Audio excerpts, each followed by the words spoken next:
Olá, pessoal, boa tarde. Uma honra hoje, novamente aqui para o canal MMA Debate, conversar com dois gigantes do mundo do jiu-jitsu, o grande mestre Carlos Rosado e o filho dele, o professor Massa Rosado, dois gigantes do mundo do jiu-jitsu, pessoas que, além da parte técnica, da parte do conhecimento, são pessoas que fazem bem para o mundo do jiu-jitsu, o nome deles sempre relacionado a coisas positivas, a nada negativo. Então é sempre uma honra estar recebendo vocês dois aqui. Uma honra estar te recebendo, grande mestre. A honra para mim também.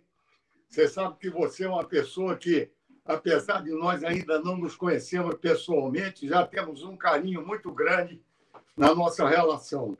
E eu me sinto sempre muito prestigiado, sempre que você me procura para que a gente faça essa palestra, que eu nem gosto muito de fazer, porque toda vez que eu vou fazer, bicho, é um estresse. Porque fora não entra um, entra o outro cai. Cara, todas as lives que eu fiz, nenhuma chegou e iniciou e foi tranquilo. Sempre demora, atrasa, e cai e não entra. Aí até... Então, essa coisa me tira do sério, cara. Eu já perdi até um pouco do bom humor. Mas, se Deus quiser, durante o desenvolvimento aí da nossa conversa, eu vou desestressar. Eu vou agradecer também aí, Floresta, a oportunidade. Estar aqui do lado do grande mestre aqui é sempre muito gratificante. Acho que é a primeira live que a gente faz junto, assim, efetivamente. E não podia ser diferente, a não ser com você, né? O cara que já entrevistou a gente algumas vezes. Eu digo até que a minha maior live foi contigo, que a gente acabou fazendo aí quase 3h30. E agradecer aí a oportunidade, porque falar sobre o jiu-jitsu, falar do meu pai, falar do Carson, é sempre muito fácil, que é só falar a verdade, entendeu? E a história sempre é boa, porque são sempre muitas conquistas e muitas realizações dentro e fora do tatame, principalmente.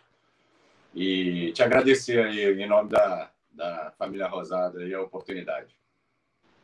Falar com o pessoal, né, que essa é uma live mais curta, até porque o mestrão e o Massa vão dar aula daqui a pouco, então a gente vai fazer uma live mais curta, com perguntas diferentes, mas falando sobre, ao invés de fazer aquelas perguntas tradicionais sobre o passado, mais sobre o presente, a visão deles sobre o atual jiu-jitsu. E você falou que é uma honra para a família Massa e uma honra para mim, e seria uma grande honra para mim que eu entrevistei vocês dois, e ano passado a gente já estava até... Eu ainda peguei o contato dele para conversar com ele, que é o mestre Jerônimo Massa, né, que é sobrinho do mestre Rosado, muito mais que um sobrinho, né, uma figura maior do que isso dentro da vida dele, um filho para ele. Infelizmente, o destino quis que ele fosse para o céu mais cedo do que a gente imaginava, e eu gostaria, lógico, depois que vocês falassem um pouco sobre ele, mas eu gostaria de dedicar essa live a ele, porque ele iria participar com a gente, né? A gente está bolando de fazer uma live, os três da família Massa comigo, então eu gostaria de... Família Rosado, e fazer um minuto de silêncio em homenagem a ele. Eu sei que lá de cima ele tá olhando e aplaudindo vocês dois. Eu fico muito lisonjeado com isso, e saiba que ele é extremamente merecedor desse respeito. Eu até comentei antes da live com você da reverência que a velha guarda fez com a partida dele. Quando nós colocamos lá a minha sobrinha, a esposa dele, a Tânia Rosado, botou lá no grupo o falecimento dele, a comoção foi geral. E o que mais me emocionou, e até hoje eu sou agradecido a todos do grupo, foi a reverência feita, porque o grupo é um grupo muito ativo, eles se correspondem. Se eu bobear, com 2, 3 horas, tem 500 mensagens. E eles ficaram em silêncio quase que absoluto, durante quase uma semana, sem ninguém botar nenhuma brincadeira, nenhuma mensagem, só coisas referenciadas à morte dele. Então, cara, eu sou muito agradecido a essa reverência e esse respeito que eles tinham, que Jerônimo era um cara durão e muito sério, mas ele era um cara do bem, que estava sempre pronto a ajudar a todos, e ele nem me falava nada, depois que ele partiu, muitos falaram de coisas que ele tinha feito e que nunca ele tinha comentado comigo, de ajuda que ele tinha dado em algumas situações, que ele era médico e tinha muito conhecimento. Então, ele conseguia, às vezes, uma cirurgia que alguém estava com dificuldade. E todos sentiram muito a partida dele. E eu, principalmente, porque eu tinha ele como um filho, porque ele conviveu comigo. Como eu tinha dito também a você, o Massa, ele é 30 anos mais moço do que eu. Então, quando eu tinha 40 anos, 45, que foi a minha fase áurea, ele era um menino, ele tinha 10 anos, entendeu? Então, ele treinava, ele ia sempre comigo, porque ele fazia aula infantil, e depois ficava me esperando para a gente voltar juntos para casa. E ele treinava com a galera, porque ele era um cara casca grossa, que eu ficava até, às vezes, apavorado, queria treinar com os caras. Por exemplo, ele treinava com o Edson Carvalho, que, rapaz, o Edson era um cara, meu irmão, violentíssimo. E ele estava numas quedas no máximo que eu ficava apavorado. Aí, quando acabava o treino, eu dizia, porra, mas ele falou, não, pai, eu estou gostando, eu quero treinar mais com ele. O treino é bom, cara. E eu ficava apavorado, porque ele jogava duro com o Massa e o Massa não cedia, não, partia para dentro. Então, e o Jerônimo era um cara da minha idade quase, porque ele era 11 anos mais novo do que eu. Então, quando eu tinha 41, ele tinha 30. Então, ele fazia parte do grupo e treinava de igual para igual com todos. E ele era um cara... Ele, inclusive, quando faleceu, ele já era a faixa coral do Carson. E ele, todos os campeonatos que ele participou, foi campeão absoluto, no peso, no absoluto. Ele tem um histórico como lutador de grande qualidade. Então, eu vou aceitar esse minuto de silêncio aí que você falou, eu vou aceitar e acho que ele é merecedor disso. E todos que, por acaso, vierem a ver essa live e tiverem conhecido ele, com certeza vão ter o prazer e a honra de fazer essa homenagem também a ele. Eu vou ali falar. Bom, então, e também o Massa, né, que eu vi a comoção que foi, inclusive foi bem bonita a homenagem, que ele fez um texto gigante no Instagram, um texto assim que é impossível de você olhar e não chorar, né, não ficar comovido. Eu lembro que eu conversei muito com o Peixotinho, que é meu amigo, e o Peixotinho também falou maravilhas do mestre Jerônimo e falou que vocês estavam arrasados, enfim, todo mundo ali do grupo da Carson estava, igual o mestre Rosado falou, e eu sei que ele também representava muito na sua vida, né, Massa? Fala um pouco para a gente da importância do mestre Jerônimo na sua vida e depois a gente já emenda fazendo um minuto de silêncio em homenagem a ele, e essa live é dedicada à pessoa dele, que está lá no céu olhando pela gente agora. A gente está muito feliz de estar podendo prestar mais essa homenagem para ele. Faço das palavras aqui do grão-mestre as minhas palavras. E é um pouco difícil de eu mencionar a falta que ele faz para mim. Tá? Eu estou aprendendo, né, a viver com essa falta dele. Já tenho noção de que isso vai ser eterno para mim. Entendo até que pode ser até que seja um pouco mais difícil para os meus pais, né, aceitarem essa situação, porque eu sempre me preparo. Uma coisa que meu pai sempre me ensinou, e ele também sempre me ensinou muito, foi me preparar para uma coisa que vai acontecer. Então, eu me despeço de alguma forma das pessoas mais próximas de mim todos os dias, entendeu? Eu tento aproveitar ao máximo todo dia com ela, para quando acontecer a realidade, né, que é a partida, você não ser surpreendido. Então, sempre me preparei também para isso, mas para ele eu não estava tão preparado, não. Então, acredito que no ciclo, né, natural da vida, você perder um filho é diferente de que você perder um pai, porque você sabe que em algum momento isso vai acontecer.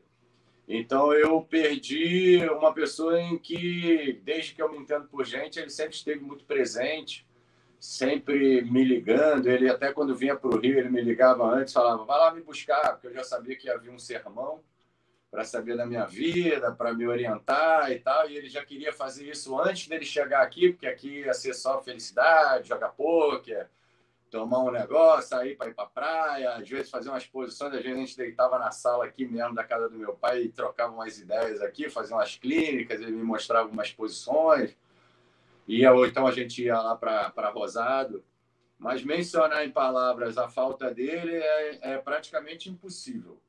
É um sentimento assim em que eu, ao mesmo tempo que eu não me entreguei, porque eu sei que ele nunca iria querer isso de mim, entendeu? Eu sempre me mantive forte, seguindo a minha vida, mas todo dia que eu acordo, a foto dele está do lado da minha cama, eu peço bênção a ele, peço que ilumine meu dia e faço uma reza antes de dormir também, mas que isso é uma coisa que vai carregar até o meu último suspiro, entendeu? Então, era um cara muito especial, a gente era um cara muito duro, entendeu? Mas, ao mesmo tempo, também pela escola que ele teve aqui, com o meu coroa aqui, não era eu que também passei por isso, sei que não era nada fácil, nunca teve moleza, sempre foi tudo muito a sério, entendeu? Nunca teve brincadeira, nem mentira, nem nada, e ao mesmo tempo sempre voltado com muito amor. Eu acredito que esse amor e essa disciplina que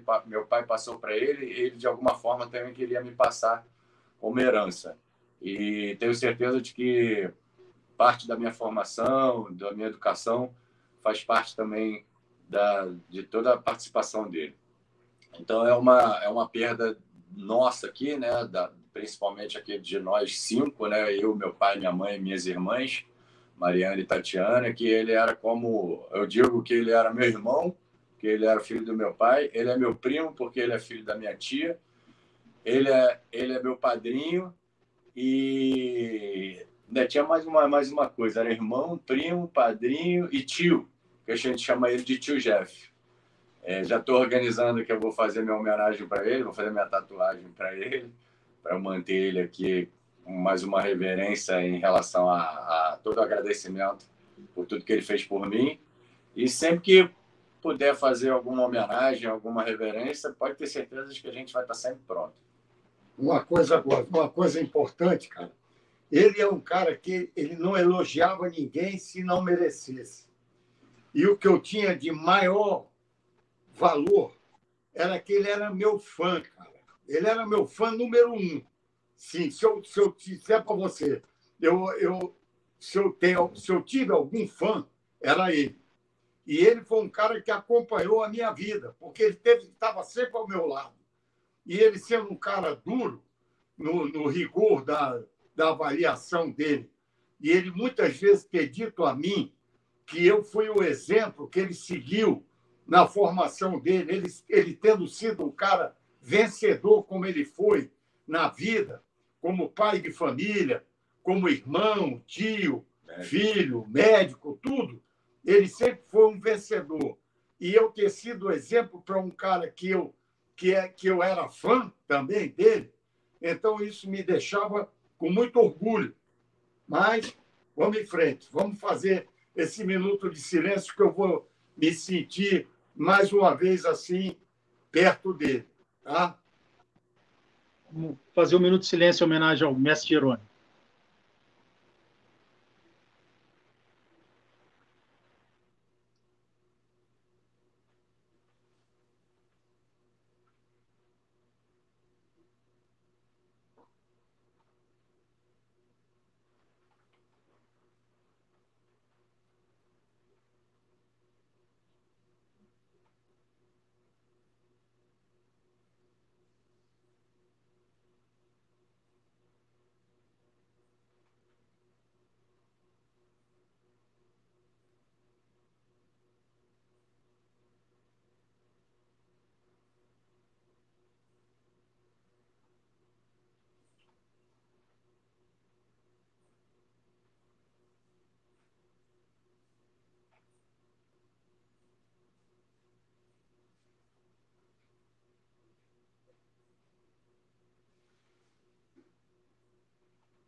Deus quis, deu um minuto. Opa. Um abraço aqui.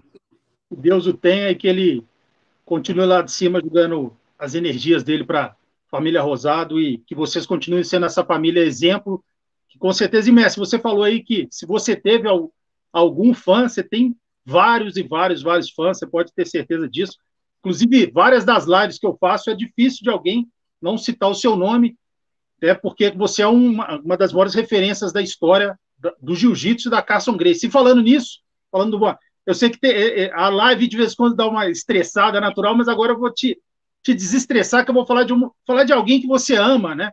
Do mesmo jeito que o mestre Jerônimo era seu fã número 1, eu sei que eu vou falar de uma pessoa que você é um fã número 1, um irmão, um amigo dele, que foi o grande mestre Carson Gracie. Fala um pouco pra gente a importância dessa pessoa, o mestre Carson Gracie, na sua vida, não só no jiu-jitsu.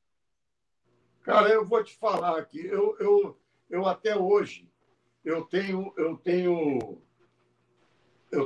acontecimentos que marcam a presença dele na minha vida. Teve a reinauguração, ou inauguração, não sei, da academia, onde era a academia do Carson. Não era exatamente ali que eu treinava na sala do lado. Mas aí eu fui convidado pelo Saporito, que era foi uma pessoa que teve uma importância na história da Academia Carson Gracie. Inclusive, ele foi um cara que, grande parte do treinamento infantil do Massa, que o Massa foi aluno do Albertinho Santos, foi aluno do Tuninho, do Marco Vinícius, do Marco Aurélio, e até mesmo do Libório, do Murilo, quando eles davam aula lá, e do Carson também. Mas o Saporito era o cara que era a peça principal lá. E ele, sempre com muita atenção para o Massa, porque sabia que o Massa era meu filho, sempre atendeu a ele com muito respeito. E o Massa também era um cara, até muitas vezes ele me falava, pô, Rosado, o que mais me impressiona é que o Massa é o menino mais comportado da turma. Aí eu dizia para ele, cara, ele tem que dar o exemplo, cara. Ele é meu filho, cara. Ele não pode ser... Não, porque por ele ser seu filho, ele podia querer responder ou qualquer coisa, e ele de todos, se não é o mais, é um dos mais bem comportados. Então, isso me deixava muito feliz. E eu fui lá, e tinha uma moça lá, que eu vi que era conhecida, mas eu não reconheci. E eu falei algumas coisas, e, de repente, ela pediu a palavra para falar. O nome dela é Una. Ela já morou lá com o Carson, lá nos Estados Unidos, ela ajudava muito ele, porque ela fala inglês muito bem, e ela resolvia muitos problemas lá para ele. E ela chegou e pediu a palavra e falou, Rosado, eu sou testemunha da maneira como o Carson te olhava. Eu nunca vi ele olhar para ninguém da forma como ele olhava para você. Cara, eu fiquei emocionado de ouvir uma coisa dessa, inesperadamente, cara. Como é que a pessoa me desencava uma coisa dessa e dizer para mim, eu quero ainda até agradecer a ela isso que ela falou. Ela falou até que já tinha uma vez, o Carson tinha mandado ela dar um treino comigo, eu não me lembrava disso, que é aquilo que eu falei. Eu, por exemplo, eu treinei com o Ivan Gomes, mas você acha que ele se lembra do treino que eu dei com ele? Ele não se lembra. Eu me lembro porque ele era o Ivan Gomes e eu era nada, entendeu? E eu fui lá, era garoto, e treinei com ele, e algum dia, se eu encontrasse com ele, eu ia dizer, pô, Ivan, ele ainda fosse vivo, eu treinei contigo, ele ia dizer, ah, que bom, como é que foi o treino? Mas não ia se lembrar, como muitas pessoas que eu treinei, eu não me lembro, porque era uma coisa que... Mas para a pessoa, às vezes, era importante, porque como era faixa vermelha e tinha um certo destaque, então a pessoa treinar comigo era uma coisa que ia marcar para ela, muito mais do que marcaria para mim. Então, eu fiquei muito emocionado com isso.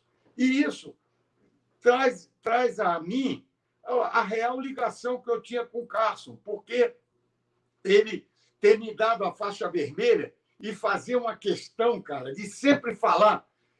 Rosado, meu único faixa vermelha, toda a dedicatória que ele botava, qualquer fotografia que ele mandava para mim, ele fazia questão e manteve isso até a morte dele, porque ele tinha muitas outras pessoas que tinham condições de ganhar, o próprio Pinduca mesmo, que já hoje é faixa vermelha, ele poderia ser, porque ele era do mesmo nível que eu, entendeu? Em termos de nível técnico, nível de capacidade e de histórico. Mas ele, não sei por quê, ele quis me dar esse destaque. Cada um tinha um destaque para ele. E ele fez essa colocação para mim. Ele achou que eu devo ter oferecido algumas alegrias para ele. Eu tenho certeza de muitos dos que eu ganhei, ele deve ter ficado muito contente com isso, porque as pessoas muitos tinham a meta de querer ganhar dos alunos do Carson, e isso não acontecia. Todos que iam lá perdiam. De alguma forma, podia até eventualmente, em algum momento, ganhar, mas acabava perdendo, porque o nível técnico da equipe Carson Gracie era top. Tanto é que nos campeonatos, o primeiro lugar era a Academia Carson Gracie, 200 pontos. Segundo lugar, Academia tal, que não interessa citar o nome, 30 pontos. Entendeu? Então, era uma diferença, não era... O segundo lugar não era colado ali, não, porque era o que todo mundo diz, e você, em muitas lives, você já deve ter tido, o maior campeonato era na academia para fazer eliminatória, para ver quem ia lutar no campeonato. Quem ganhasse ali, já era campeão. Bicho. Eu lembro que você dizia para mim assim, a competição tá aí, ó. Quando eu ia fazer a eliminatória, aí depois até o Libório começou a fazer umas eliminatórias lá na ABB, que ele trabalhava no Banco do Brasil, e aí tinha um ringue de judô lá e passou para lá a eliminatória do Carson, porque ganhou um volume. Mas isso eu já tinha já uns 16, 17 anos. Mas eu me lembro de um moleque, assim, uns 10 anos de idade, que tinha essa eliminatória lá no Carson, e o papai dizia, o campeonato está aí, cara. Porque se você conseguir passar aí, o que você vai vir pela frente não vai ser, não desmerecendo, mas não vai ser tão difícil, porque os melhores estão aqui. Então, se você não for você, vai ser o outro e ele vai ser campeão. Então, se você quiser ganhar, para ganhar a eliminatória para lutar o campeonato e ser campeão, tu tem que ganhar aí. Então, meu irmão, se vira. A briga tá aí, cara. O nível lá, viu, Floresta, é o seguinte. Eu cito sempre isso em todas as minhas lives. Você conhece a natação americana nos Estados Unidos, que é o top. Na natação lá nos Estados Unidos, você tem o ranking dos melhores. O que está no primeiro lugar, se ele pegar um resfriado, o segundo lugar passa a ele. Entendeu? Lá no Carson era a mesma coisa. Cada um teve a sua época. Eu tive a minha época. E muitos outros lá tiveram. A minha época foi até bem extensa, porque eu saí de lá já velhinho, com 55 anos, eu ainda treinava lá com qualquer um que me chamasse. Eu nunca rejeitei um treino. Independente de eu estar machucado, eu quero ver quem aparecer aí e dizer para mim, para você ou para qualquer pessoa que me chamou para treinar e que eu dei alguma desculpa. Independente de eu estar machucado, joelho, mão, dedo, até o Massa mesmo cansa de falar isso, que ele não se lembra de nenhuma época de eu ter parado porque eu me machuquei. Ele conta até algumas histórias. Desculpa te interromper, mas só para pegar o gancho.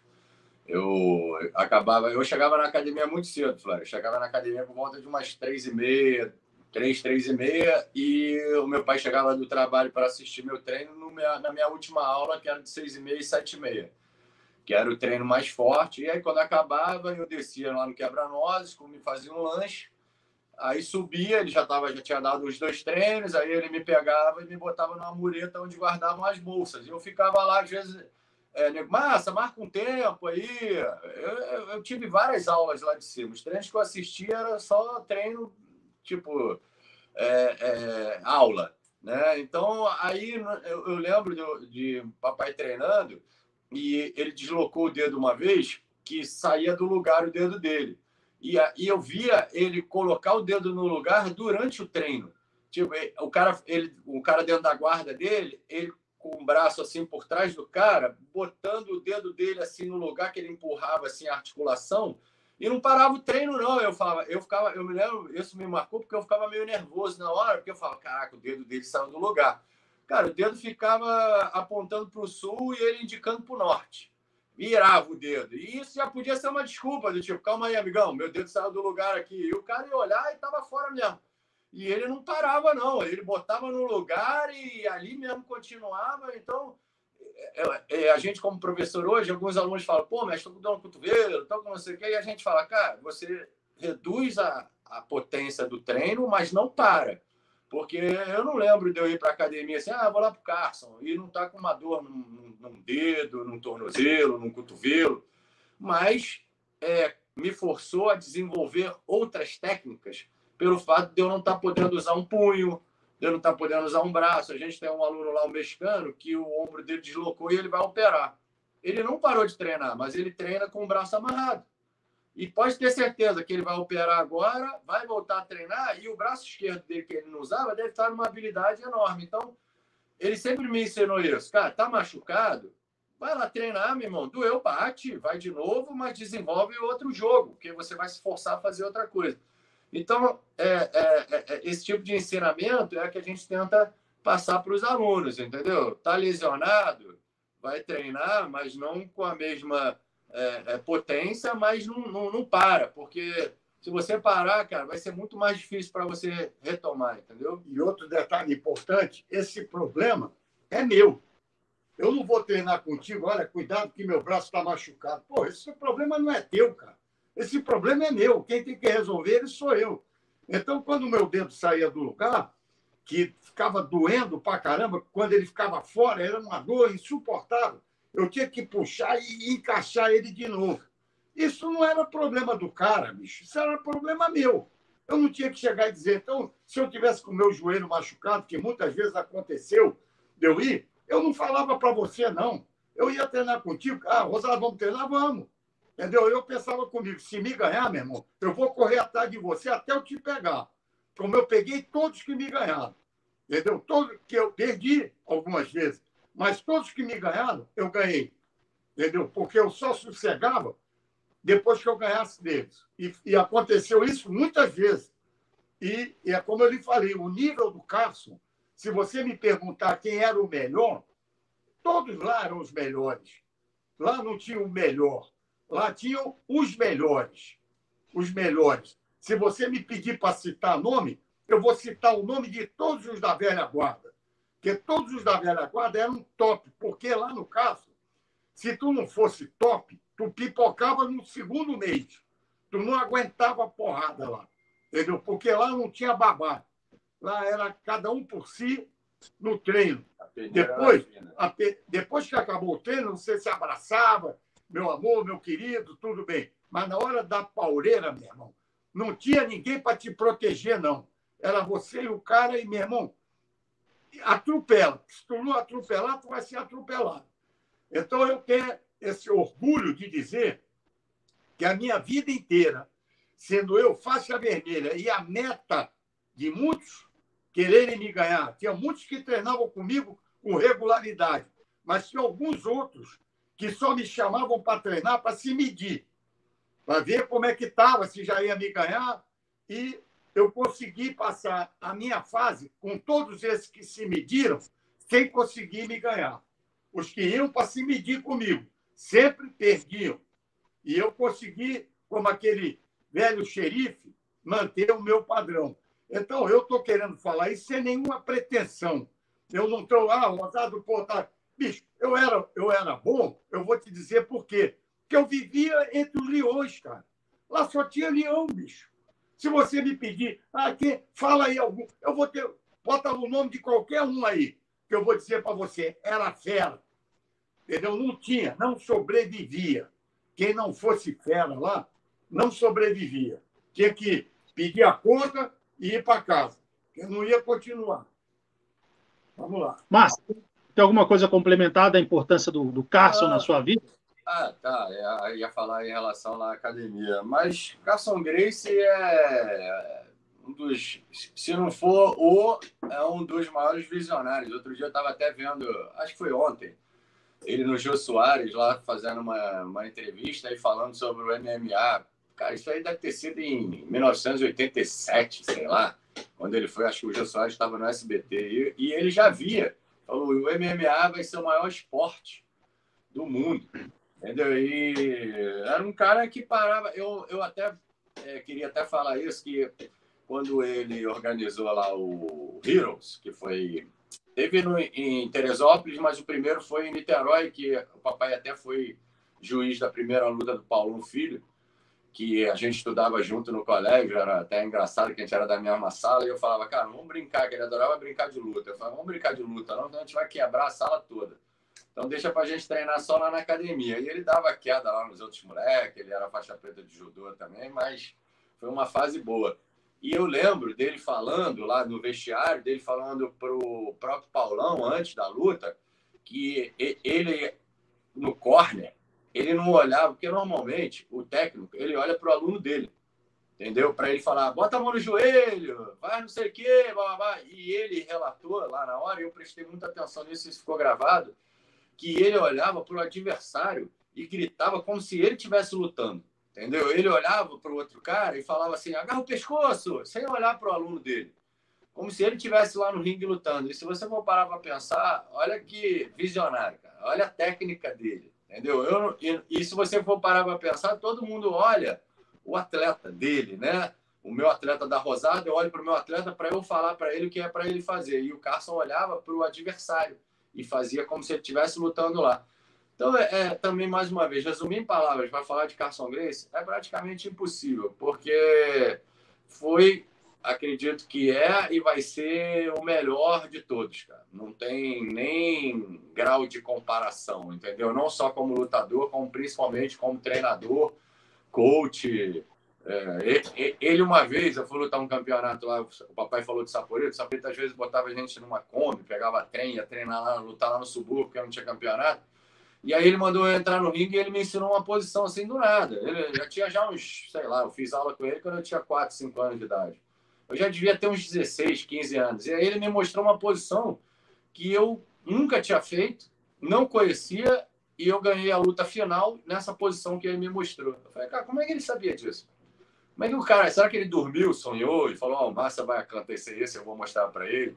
Então, não tem como mencionar palavras para dizer uma pessoa que também acabou falecendo muito cedo, podia estar ainda aí no nosso meio, agraciando, e hoje a gente perde um pouco até a noção de que a gente queria aproveitar mais ele, entendeu? Ter mais momentos do lado dele. É como o papai falou, quando você está vivendo ali um momento, você não dá o real valor depois que você efetivamente não tem mais, entendeu? Então, foi muito proveitoso todos os anos em que a gente esteve junto, ele chegando aqui no Rio, a primeira coisa que ele fazia era ligar para o papai, marcar alguma coisa, ou vir aqui em casa, ver a gente. Então, ele foi lá, até no dia que eu nasci, ele foi lá tirar umas fotos, a enfermeira foi falar que não podia tirar foto, aí meu pai falou, irmão, esse cara aí é o Carson Gracie. Se ele quiser entrar, pegar o Massa no colo, levar para academia, eu não vou poder falar nada, eu vou ter que aceitar. Então, deixa ele tirar a foto aí, porque esse aí é o mestre. Imagina, um bom prestígio, o cara ia lá, porque naquele tempo, há 43 anos atrás, não tinha celular, não tinha nada. A fotografia era um evento, o cara tinha que ir lá com a máquina, bota luz, acende luz, faz não sei o quê. E o Carson ele gostava muito de fazer foto e ele era o cara que levava. Não, para você ter uma ideia, o meu pai, às vezes não, o Pelé estava muito próximo do Carson e teve um churrasco na casa do sócio dele na época, que foi até aluno do papai, o Hélio Viana, e eu levei 3 filmes de 36 para tirar foto com o Pelé. Tirei foto minha, dele lá no churrasco e tal. E eu não tirei uma foto do Carson amarrando a faixa preta na minha cintura. Eu trocaria esses 3 filmes de 36 com o Pelé por uma foto dele, mas é porque não tinha entendeu? Essa preocupação em fazer aquilo ali. Só dele estar amarrando a faixa para mim já era o meu maior registro, como é. Mas você ter um registro fotográfico, né, sempre é bom ter, mas consequência da vida, né? O cotidiano, às vezes, muito acelerado. O acontecimento foi surpresa para mim no dia que eu fui lá para ele me avaliar, porque o papai não quis me contar logo e tal. E aí eu cheguei da faculdade e ele falou, vamos lá no carro, que ele quer ver um negócio aí contigo. Então, aí, a gente não se preparou para isso. Mas, como ele falou, hoje em dia você mete a mão no bolso e faz filme, tira foto, divulga, faz o que você quiser. Naquela época era um processo, né? Essa história aí é o seguinte, o Márcio era faixa marrom e todo mundo, pô, já tem que dar faixa preta pro Márcio, tem que dar, porra, o Márcio pegando todo mundo. Ele pegava todo mundo de marrom. E os pretas ficavam injuriados. Porque ele de marrom pegando os pretas todos. Aí eu falei, tudo bem, eu vou falar com o Cássio. Aí falei, Cássio, tá todo mundo na maior pressão lá, que o Márcio, pô, tá sobrando. Eu queria que você... Eu não quero dar a faixa sozinho. Eu até... Eu falava muito que eu tinha dado quatro faixas pretas e meia. Agora 5 aí, agora é 4,5. Pois é, aí eu falava para todo mundo... 3,5, porque agora tem o Antonino. Pois é, que eu dava, não, que era 4,5. 3,5.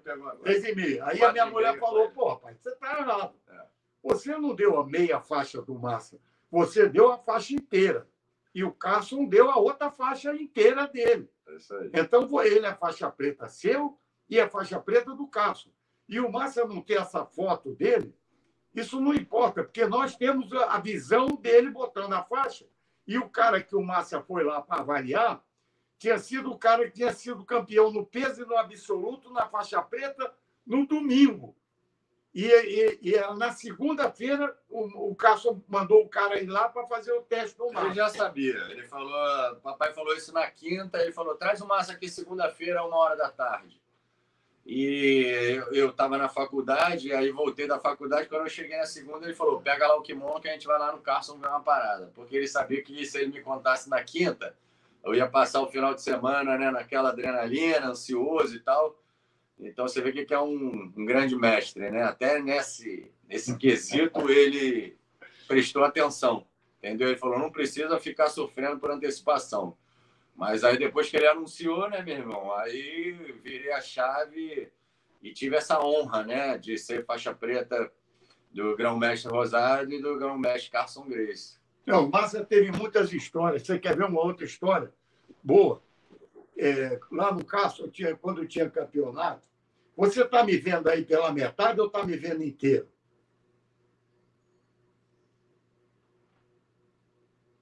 Sumiu o áudio agora. Aí voltou. Se puder arredar um pouco para o... Aqui? Está ótimo. Perfeito. Mas, viu? Então, o Carson não gostava de botar... Quando ia para a final, os dois da academia, que acontecia... Ele está falando, eu tinha 8 anos de idade, essa história. Não era era tipo molequinho. Era moleque. E eu não queria. Eu queria dar um exemplo bom ao meu filho. E tinha um garoto lá, Fabinho, que era mais forte que o Márcio, que ganhava sempre do Márcio no treino. E os dois foram para a final nesse campeonato. E o Cássio falou, vamos botar no Paroim, na moeda. Ele gostava muito de botar na moeda. Ele não gostava de botar 2 atletas da academia para lutar. Aí eu falei, Cássio, eu não acho justo isso. Porque o Fabinho, lá na academia, ele sempre ganha do Márcio. Eu acho que não é justo o Márcio ganhar esse campeonato na moeda. Entendeu? Então, eu vou te pedir que, nesse caso, bota os dois para competirem lá. Aí o Cássio falou, tudo bem, Rosana. Ele me atendeu. Sábado que vem. Aí, sábado que vem, a gente bota lá na academia. Aí, no sábado, ele pegou as 2 medalhas, a de prata e a de ouro, e botou pendurada lá. Quando a gente chegou lá, as 2 medalhas, que ele dava a maior atenção a isso, ele era um cara muito zeloso para isso, ele não caía no esquecimento, não. As 2 medalhas estavam penduradas lá. Aí o Márcio entrou, aí o garoto já estava lá, esse Fabinho, que era muito casca grossa. Aí ele falou, olha a minha medalha ali, apontou para de ouro. Aí o Márcio falou, isso aí nós vamos ver aqui, entendeu? Na hora que a gente for disputar aqui. Aí eu achei ótimo, eu estava achando bom.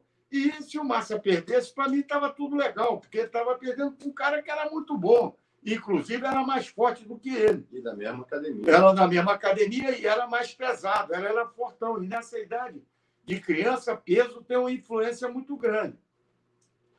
Cara, o bicho pegou lá, meu irmão. E o Márcio passou o carro no moleque e ganhou a luta. Isso, para mim, foi o maior aprendizado para o Márcio. Entendeu? Primeiro, por ele ter aceitado. Porque ele podia dizer, não, pai, bota aí no paro ímpar mesmo. Pô, que dá uma amarelada. No fundo, era isso que eu queria. Joga na moedinha aí, tá tudo certo. Criança, né? Mas depois que eu conquistei, eu pude ver que foi para me ensinar, entendeu? Mesmo que eu perdesse, entendeu? Que em moedinha é sorte. Vai lá e conquista, brother. Eu tenho essa medalha aí até hoje comigo. Se soubesse que a gente ia contar a história, eu tinha pego ela. Essa medalha, eu acho que foi a medalha mais importante que ele ganhou na vida dele, entendeu? Porque foi em termos de aprendizado para a educação dele, para a formação, entendeu? Saber que você tem que brigar para conquistar e que consegue, entendeu? Porque, pô, se ele fosse o cara, não, já perdi, tudo bem, pô, tá, mas ele foi para ganhar, ele foi para buscar, entendeu? E conseguiu. Toda vez que eu ia lutar campeonato, eu nem gostava de ficar muito perto do papai, porque chamava muita atenção. Eu ainda era muito pequeno, assim, eu ficava com chapéu, ou ia com um casaco de capuz e falava, pai, na hora que tiver que aquecer, chamar minha chave, você me chame e tal. E eu ficava perto, mas não tão perto, porque rolava uma pressão, ousadinho, não sei o quê, babá, babá. Então, eu sempre, toda vez que eu ia entrar para lutar, eu ia lá, pedir a bênção para ele, dar um beijo nele, entregar meu casaco, ele verificar meu kimono e tal, faixa, e ele dizia só assim, quero que você dê o seu melhor. Se você vai ganhar ou se você vai perder, isso é consequência de uma luta. Agora, eu vou ficar chateado contigo, que eu sei o seu potencial. Então, vai lá e dá o seu melhor. Que eu não vou avaliar a vitória ou a derrota, eu vou avaliar o seu melhor. Então, eu, graças a Deus, fui invicto em todas as competições em que eu participei, pensando sempre nessa ideia de vou dar o meu melhor. E podia ser muito pior, né? Ele poderia ser um cara que, quero que você ganhe, botar a responsabilidade toda nas minhas costas. E, ao mesmo tempo, ele buscava sempre amenizar essa pressão, né? Filho do Rosado, meu irmão tem que ganhar. Às vezes eu até lutava meio difícil, assim, as pessoas falavam, lutou mal. O cara é bom também, o cara treina, sacou? Só não é porque eu não finalizei o cara que eu lutei mal, a luta foi dura, sabe? As pessoas, depois, com o tempo, né? O pessoal foi se dedicando mais e as lutas foram ficando mais difíceis de ganhar. Mas isso foi curioso. E outra coisa também, ele nunca me forçou a fazer nada. Eu queria ser piloto de kart, ele ia lá me incentivava. Eu tinha o patrocínio da Tama. A gente conseguiu o patrocínio da Tama para me patrocinar nos campeonatos de jiu-jitsu e nas competições de kart. Então eu entrava com a camisa Tama, meu capacete tinha. Então ele dizia, beleza, quer correr de kart? Vamos embora. Mas nunca abandonando o jiu-jitsu. Mas podia ser também, não vai... eu até brinco que uma vez eu cheguei aqui em casa e falei, pai, quero jogar futebol de salão. Aí ele, tá bom. Quer jogar futebol de salão, vamos lá e tal. Aí, que dia que é? Aí, é terça e quinta, 6h30. Aí ele não falou nada. Aí eu falei, pai, vou lá no futebol. Ele falou, tá bom, mas o Daniel Christoff, o Dudu Barros, o Paulão, tá todo mundo treinando lá, né? Tu sabe disso. Tu vai jogar bola, beleza. E aí, deu meia hora, eu peguei minha mochilinha, falei, pai, então anota o carro. Ele falou, tu não vai jogar bola? Eu falei, os caras estão treinando lá, né? Vou ter que correr atrás. O que ele podia fazer? Não, jogou a responsabilidade no meu colo. Eu vou te falar, Floresta, eu tinha 12 anos, 13 anos de idade, eu não tinha essa sagacidade, entendeu? E ele podia falar o quê? Não vai pro futebol, não vai correr de kart, não, vai pro jiu-jitsu, E ele botava o quê? Quer ir pro futebol? Vai, bro. Mas depois não vai reclamar que tá tomando couro. Você vê, eu sempre valorizei o empenho. O que vale para mim é o empenho. Eu até digo sempre, quando alguém vai fazer alguma coisa por mim, ou vai fazer alguma coisa por alguém, ajudar, tentar, eu digo, o que vale para mim é a intenção. Se você tem a intenção de me ajudar, se você vai conseguir ou não, é outra coisa. Já valeu a sua intenção. E isso eu valorizo muito, porque sempre que alguém quer ajudar alguém, a meu pedido, ou eu quero que conseguir uma operação, um negócio, eu digo para o cara, não se incomode, o que vale para mim é o seu empenho. Se você se empenhar e se não conseguir, não tem problema. Então, a mesma coisa era na luta. Eu dizia, Márcio, se você se empenhar e não conseguir, é porque o mérito foi do outro cara, bicho. vai melhorar, treina mais e vamos ganhar, entendeu? E foi assim que a gente fez. E hoje, é o que eu digo, olha quanto foi importante isso para mim e para ele. Ele é um cara que teve muitas opções na vida e ele trabalhou já em restaurante, que as minhas cunhadas têm restaurantes, ele já trabalhou na gerência de restaurante, ele trabalhou no mercado financeiro, ele trabalhou com direito, que ele fez faculdade de direito e trabalhou como estagiário. E hoje nós temos uma academia de jiu-jitsu juntos, entendeu? Você vê que coisa, que plano B na nossa vida. Eu fui empresário, cara, eu tinha uma indústria e o mercado virou, eu tive que vender o prédio, E o que eu ia fazer? Eu já com quase 50 anos, entendeu? Então, hoje... Acho que ainda era mais novo. Era um pouco mais novo. Mas, então, o que acontece? Esse plano B do jiu-jitsu, que eu devo isso ao Carson, que me formou como esse lutador, e esse instrutor, que hoje eu me considero muito mais instrutor do que lutador. Apesar de, na minha cabeça, eu ainda me sinto pronto para qualquer desafio. Qualquer um da minha idade pode enfileirar no mesmo dia. Entendeu? É lógico que eu não vou querer hoje me trocar com um cara de 40 anos. Entendeu? Não tem mais. Né? É uma questão cronológica da situação física. Mas da minha idade, meu irmão, pode enfileirar no mesmo dia. Que eu treino com quem quiser, eu luto o que for. Tá passando carro em geral lá ainda, Floresta. Mete essa aí, mas, meu irmão, mas ele vai mostrar a posição nos alunos, eu falo assim, fica esperto, brother, porque só a posição já se demora e machuca. Mestre, falando nisso, fazer uma pergunta, você falou sobre o Massa, as qualidades dele como pessoa, aí se quiser complementar, é claro, que você ainda estava terminando o seu raciocínio, mas eu queria fazer uma pergunta para você, depois que você terminar o seu raciocínio que você estava falando, já emendando, né? O bacana é que a primeira resposta foi longa, mas acabou que a gente englobou muita coisa já.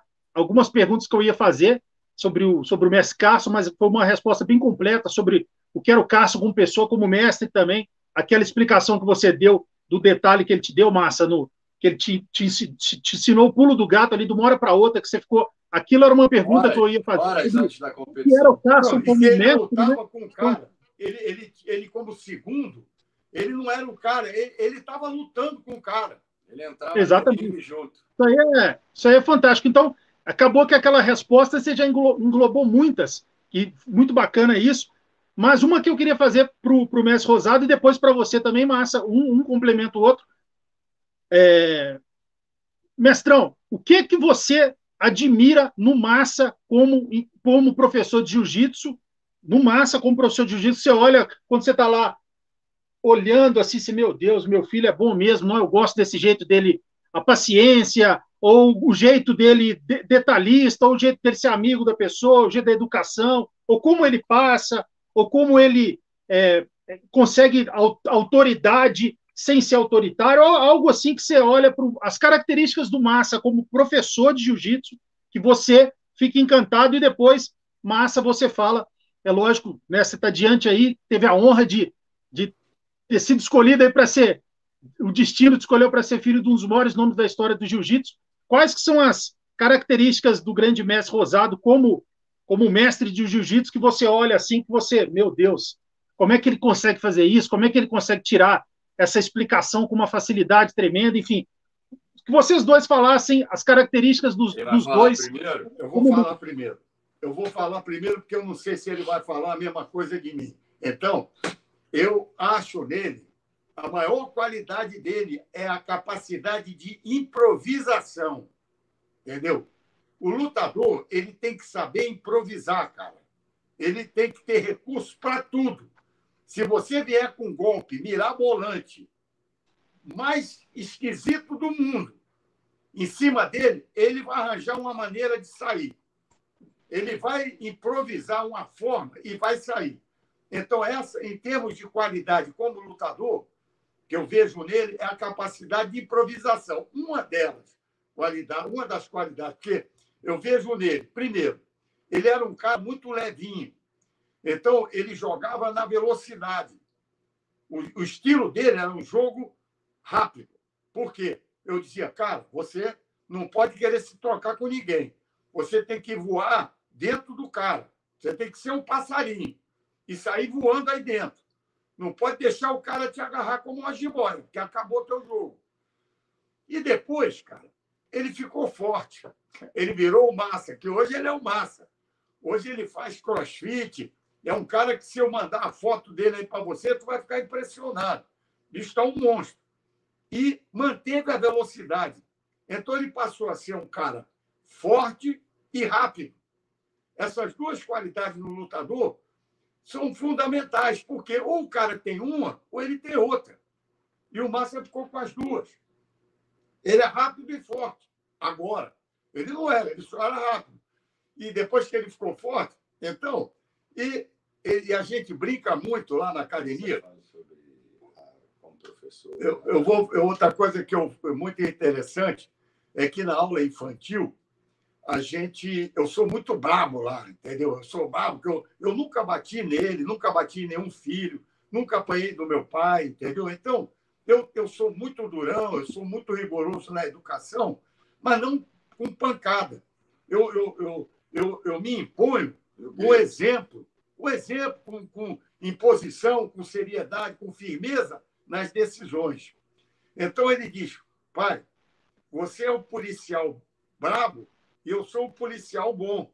Entendeu? Que sempre tem, quando tem dois policiais que vão abordar o meliante ou qualquer coisa, tem um policial que é o brabo, que é o que não aceita nada, não sei o quê, e tem aquele que, não, peraí, vamos ver como é que é. E a gente faz muito isso lá na academia. Eu sou o policial brabo e ele é o policial bom. Entendeu? E os meninos sempre chegam perto dele quando quer alguma coisa, e é mais fácil pedir para eles. Os meninos e os adultos. Os caras vêm comigo aí, pô, o que você acha?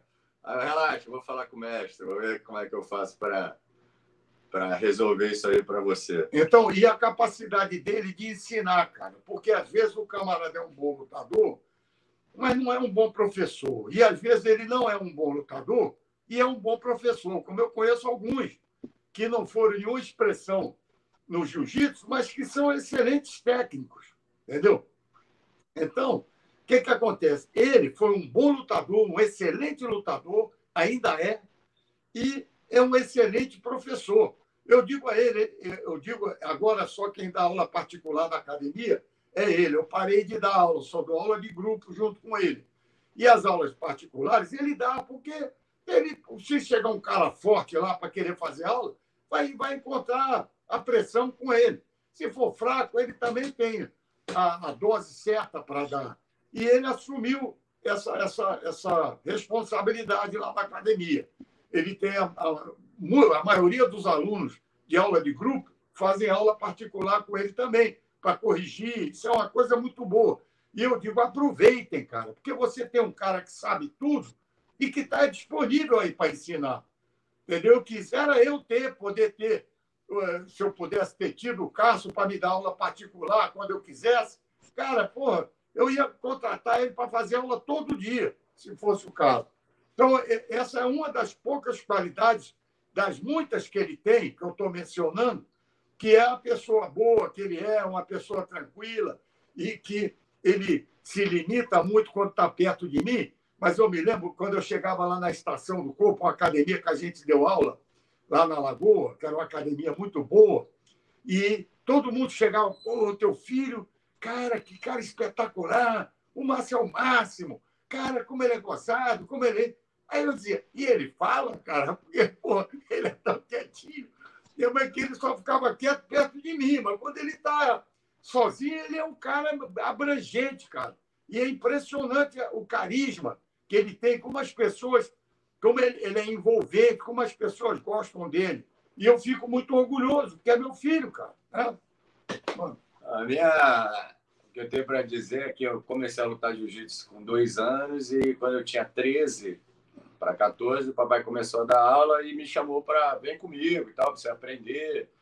Acredito eu que já tinha essa visão como mais uma profissão. Até eu falo para muita gente, cara, o jiu-jitsu vai além só do esporte. Você pode ter certeza que se você se tornar um faixa preta bom, você vai poder dar aula em muitos lugares, aí não só no Brasil, como no mundo, entendeu? Se você for um cara expoente e tal, então pensa só que você não está aprendendo uma arte marcial, você está aprendendo uma profissão também, como ele falou. Eu trabalhei em vários lugares da minha vida e num determinado momento que aconteceu de eu ter que tirar férias, o mercado estava saindo do Rio para ir para São Paulo, voltei a dar aula e ele sempre ficava em cima de mim. Às vezes eu estava cansado, tinha trabalhado o dia inteiro ali. Não, vamos lá dar aula, vamos lá dar aula. E, pô, às vezes me buscava, me levava. Eu até brinco que, quando eu era mais garoto, eu comecei a sair, né, para ir para a noitada e tal, e eu chegava em casa, tipo, 5h30 da manhã, ele já estava dentro do carro me esperando para a gente ir lá para o Vidigal, que a gente dava aula na academia do Rafa Giglo, que tinha aluno 6 horas da manhã. E entre uma aula e outra eu ia tirando uns cochilos e tal, ele acorda aí, dá mais um treino, não sei o quê, e aí eu ia para a praia, que eu estava de férias, e aí eu chegava lá na praia, eu tinha já um dinheirinho para comprar um mate, não sei o quê, e eu já trabalhava já. E ele me remunerava porque eu estava lá ajudando a dar aula. Então, nesses 30 anos, né, que a gente completou dando aula de jiu-jitsu, que é o que a gente tem de academia, eu tentei desenvolver um pouco de um sistema meu para ensinar, porque eu não tinha e nem tenho essa capacidade dele de, tipo, eu falo para os meus alunos, eu fraciono mais as posições. Eu falo para eles, se você fizer aula com meu pai, ele não vai só te ensinar isso, não. Ele vai te ensinar isso, mais isso, mais isso, mas ele tem a capacidade de te fazer isso, entendeu? Eu fraciono porque o meu sistema, eu prefiro fazer... O cara vai passar a guarda. Aí eu ensino para ele segurar na manga e ficar em pé e abrir a guarda. O papai já ensina a abrir a guarda, torear, imobilizar, joelho na barriga, montar e finalizar. Agora, ele consegue fazer você fazer isso como professor. Eu já faço de uma outra forma porque eu acredito que eu não tenho essa capacidade dele de, meu irmão, ver o aluno e fazer, porque eu sou aprendiz dele. Tudo que eu aprendi hoje e que eu boto em trabalho foi porque eu vi ele fazendo. E, de alguma forma, eu tento analisar mais o aluno e ver as limitações dele e fazer com que ele melhore ali dentro do tatame e que ele execute a posição da mesma forma que o outro que tem um pouquinho mais de habilidade. Como ele sempre fala, o jiu-jitsu é para todos. Todos vão subir a montanha. Só que uns sobem correndo, outros sobem andando, outros sobem de snowmobile, outros sobem de bicicleta, outros sobem deitado, outros sobem agachado. Mas ele vai chegar lá, no seu tempo. Então, eu tentei, de alguma forma, nesses 30 anos, de estar fazendo, né, como ele falou lá na aula infantil, eu falei, cara, não dá para ser os dois bravos, alguém vai ter que ser bonzinho. Então, já que esse é o perfil dele, eu vou desenvolver o outro lado para que a gente consiga encontrar aí a balança, que é mais o ensinamento que ele sempre fala, não deixe de fazer nada, mas sempre faça com balanceado, entendeu? Você não precisa... Então, amor também sempre vivo lá, né? Uma paixão que a gente sempre teve, que é o jiu-jitsu. Então, é gratidão de toda essa preocupação dele comigo em querer me fazer lutador, professor, né? E por todos os ensinamentos. E essa coisa que ele falou, eu falo assim, como o meu pai sempre foi um cara de 1,90 m, 90 quilos, eu sempre fui um cara, até falo assim, são poucos filhos que são menores que o pai, né? E eu fiquei menor do que ele. Mas ele só do tamanho, no coração e na carcaça ele tá o dobro. É ruim, se pegar uma foto dele com 43 anos, tá me dando um banho. Então, eu falei para ele, uma coisa que eu recebi foi a facilidade em resolver problemas durante o treino, entendeu? Eu sempre vi ele fazer isso. Se você for ver a raspada dele, ele começou indo para as costas e hoje ela virou uma raspada com mais de 12 variações, porque a habilidade em um adversário arrumar uma defesa e ele imediatamente botar um outro ataque em cima dessa, a ponto de pegar um desavisado e falar assim, cara, o que esse cara fizer, como o Kaique falou aí na live que ele fez lá no podcast do Saddam, ele falou, cara, eu entrava na guarda do Rosadão, falava assim, não vou ser raspado, eu vou fazer tudo para não ser raspado. E tu era raspado, porque ele aumentou tanta variedade, a variação dentro daquela posição, que essa habilidade, por eu ter sido um cara mais baixo, muito mais leve, eu passei minha vida inteira pesando 60, 70 quilos e ele pesando 90. Eu tentava fazer as posições dele, mas eu não tinha pegada, eu não tinha peso, eu não tinha pressão, então eu tentava desenvolver aquela posição dentro do meu estilo de jogo. E, ao mesmo tempo, eu tive essa herança dele de entrar numa rua sem saída e procurar um muro para eu poder escalar e pular, porque se a solução é essa, é não se preocupar com o preocupante. Enquanto aquilo ainda não foi resolvido, eu vou tentar resolver. Agora, se não der certo, aí, meu irmão, se abraça e tenta resolver isso de outra forma. Você quer ver como é que ele faz? Ele chega para você e diz assim: porra, mestre, como é que faz para sair? Faz em mim. Faz em mim aqui que eu vou te dizer como é que tu vai fazer para sair. Qualquer coisa, qualquer posição, tu pode pegar o cara que é o bicho de 7 cabeças, que tem uma posição que é a especialidade dele. Faz aqui no máximo, que ele vai te arrumar uma saída. Eu era assim também, entendeu? Eu faz a posição em mim que eu vou arrumar um jeito de sair. Porque a gente, como professor, às vezes vem algumas questões que saem um pouco do cronograma. Pô, mestre, vê essa posição aqui, o que você acha que dá para fazer aqui? E eu falo assim, calma aí, cara, agora eu não sei não, mas eu vou saber daqui a 1 minuto. Executa essa posição aqui em mim para eu sentir e ver o que eu vou fazer durante ela. E o que a gente fizer é a defesa. Ó, é isso aqui, ó. Enfia o braço aqui dentro, pega na gola, estrangula, foge do quadril, entra com o joelho. Entendeu? Porque eu até digo assim, na internet hoje você vê muita posição folclórica, mas que efetivamente no tatame, cara, a gente sabe que eu não, até brinco, assim, o aluno meu manda uma posição, eu falo assim, ele tá treinando com a múmia, porque o cara tá só parado esperando o outro fazer, bra. Porque o cara não tem reação nenhuma. E a gente, na hora, por exemplo, hoje é quarta-feira, é um dia que eu boto posição lá na academia. A gente fala assim, cara, essa posição ela vai sair mais fácil durante a luta, porque ela foi criada durante a luta. Com o cara deixando, a gente tem que falar pro meu aluno assim, resiste aí, cara, para eu poder fazer a posição, porque se você ficar igual um boneco, eu não consigo fazer, porque é ação-reação. E as posições que a gente vê na internet, ela é muito vendável, porque olhando de fora, o cara fica, oh, que posição maravilhosa. Mas se você olhar o adversário que o cara está fazendo, o cara está igual um boneco do posto. O cara não reage, o cara não bota um braço na cana do braço no teu pescoço, o cara não mete um joelho, ele não briga, ele está só passageiro da agonia. Aí a posição fica linda, entendeu? Ó, agora, ele fez essa posição em quem? Ele executou isso em quem? Já ganhou alguém? Já ganhou alguém? Já ganhou alguém. Outra coisa, eu tenho 2 coisas que eu queria falar. Uma, complementando o que o Massa falou, que quando o Zagallo, se eu não me engano, falou para o Garrincha, não, faz isso, faz aquilo e tal. Aí o Garrincha perguntou, e você já combinou com os russos isso? Quer dizer, você combinou. Então, tem certos golpes que, se você não combinar com o cara, não vai conseguir fazer. E o jiu-jitsu, voltando aqui para complementar também o que ele disse, é um esporte, cara, que não precisa de talento. Você precisa só de dedicação. Dedicação, que já acompanha a frequência. Dedicação. Se você quiser ser um bom jogador de futebol e não tiver o dom, você nunca vai ser. Mesmo que você tenha o Pelé, o Garrincha, Zico, todos eles de professor, se você não tiver o talento, você não vai ser nunca um bom jogador de futebol. Mas no jiu-jitsu, você não precisa de talento. Qualquer um pode se tornar um bom lutador. A diferença do talentoso para o não talentoso é a velocidade do aprendizado. O talentoso, você mostra ele uma posição. Eu tenho um aluno que ele é do DEA, lá dos Estados Unidos, que ele veio fazer um curso comigo, chama Tony Mendonça. Ele veio fazer um curso aqui comigo. Ele é tão importante que eu dei o curso para ele. Quem ganhou o diploma fui eu. Eu fui dar o diploma dele 10 anos depois do curso que ele fez. Aí eu fui dar o diploma para ele. Eu ganhei o diploma por ter dado o treinamento a ele. Ele aprendia, cara, de uma maneira incrível. Eu mostrava a posição uma vez para ele, ele já aprendia.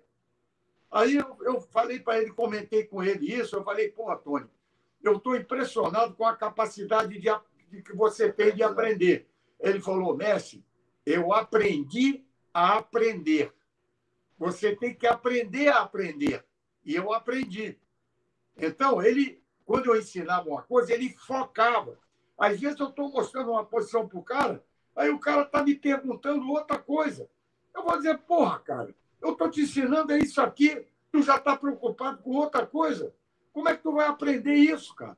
Então, isso é um defeito muito grande que a maioria dos alunos desenvolvem, que é, você está ensinando um negócio, o cara está pensando numa outra posição, que não está acontecendo. Então, como é que defende? Como é que defende isso? Porra, cara, tu tá aprendendo, tu quer aprender a dar o golpe ou quer aprender a defender? Me explica aí, porque eu vou te ensinar só a defender. Então, eu gosto de falar muito que não adianta você aprender a dirigir se você ainda não sabe abrir a porta do carro. Porque senão você vai ser igual ao outro que não sabe dirigir. Você não tem acesso. Então, irmão, aprende a abrir a porta do carro, aprende onde é a maçaneta, aprende a sentar no banco, botar o cinto, ligar o carro e aí aprender a primeira, a segunda, a quinta, a ré. Entendeu? Não adianta, me mostra. Cara, calma. Aprende primeiro a olhar, saber abrir a porta do carro. Não precisa, você vai aprender tão bem que você vai ganhar tão controlezinho que você não precisa nem mais enfiar a chave lá na maçaneta. Você aperta o botão, a porta já abre. Mas para tu chegar nesse nível, amigão, tu tem que ralar, bro, entendeu? Não vai ser de mão beijada. Então não adianta. Para que você vai aprender isso agora se você não tem acesso a isso? Então calma, bro, entendeu? Paciência. O jiu-jitsu você não vai aprender de hoje para amanhã, bro, entendeu? Você tem que trabalhar. Pode falar, Pedro. Não, exatamente. E sabe as palavras, eu vou até fazer um corte específico sobre isso, como, né, a filosofia da família Rosado, que começou com a frase do grande mestre falando que não precisa de ter talento. Eu acho que essa frase vai ser muito impactante, que até muita gente que tem aquele complexo de não sou talentoso, não sei o quê. Se um dos maiores nomes da história está dizendo que não precisa de ter talento, lógico, tem que ter dedicação, a força de vontade, aquela coisa toda, mas eu acho que isso aí vai dar um corte bem interessante. Falando sobre isso, a gente já está indo a gente combinou ali uma live de 1h15. Beleza. Eu estou até de kimono aqui, ó, que eu vou dar aula de 18 horas. Teve aquele delay, aquele atraso de uns 20 minutos por causa dos problemas, e agora engatou, então ela está com 1h07 direto. Então, vamos tentar fazer mais uns 10, 15 minutos para respeitar aquele tempo válido. Então, 10, 15 minutos. São só mais 10. Não, deixa mais 10 minutos. Até umas 15 para as 6 dá para eu ficar, porque 18 horas eu vou dar aula. Mais 10 minutos tá legal. Porque aí são só mais 2 perguntas mesmo. A primeira pergunta você acabou que vocês falaram, basicamente, na resposta sobre isso. Então, vão ser só mais 2 perguntas. Qual que é o segredo da didática da família Rosado? Eu estou entrando lá hoje na academia de vocês. Sou um cara de 14 anos querendo aprender jiu-jitsu. Qual que é o segredo? Qual que é o que faz? É lógico, tem vocês dois grandes talentos, mas, enfim, se vocês puderem explicar com as suas palavras qual o segredo do jiu-jitsu da família Rosado, e dentro dessa pergunta, vocês que hoje em dia a gente sabe que tem muita academia que só faz jiu-jitsu de competição, e eu sei que não é o caso lá de vocês, até porque vocês beberam ali de uma das fontes mais puras da história do jiu-jitsu, que é a do Carson Gracie, e tinha treino em pé, tinha confere, tinha aquele negócio todo. Mas é lógico que muitas coisas dessa também a gente não pode trazer para os dias de hoje, tal. Mas qual tipo de treino old school que você praticava, mestre Rosado, nas antigas, e que você, Massa, também praticava nas antigas lá na Carson, que vocês levam para a academia de vocês? Algum treino, por exemplo, hoje a gente treina a parte em pé também, alguma coisa